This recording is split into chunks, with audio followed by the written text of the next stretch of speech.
Kiper muda asal Bandung, Rizky Nur Fadilah tiba di Indonesia usai sempat diduga menjadi korban tindak pidana perdagangan orang di Kamboja.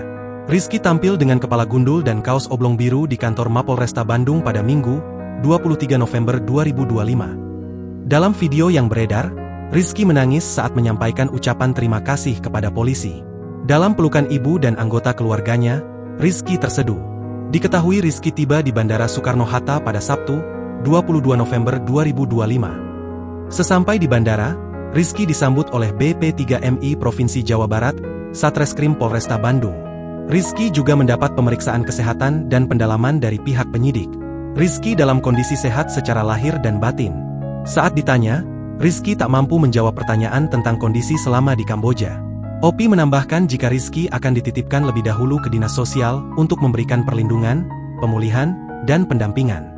Sebelumnya, heboh di media sosial Rizky mengaku dipaksa bekerja hingga dianiaya di Kamboja. Kabar yang beredar sebelumnya, keluarga Rizky mengatakan jika anaknya awalnya mengikuti seleksi pemain sepak bola ke Medan. Namun sang anak malah berada di Kamboja. Setelah kisah itu viral, Rizky membuat video klarifikasi.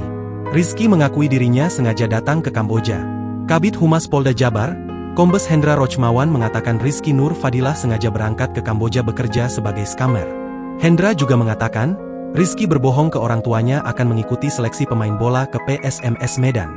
Download Tribun X sekarang, menghadirkan lokal menjadi Indonesia.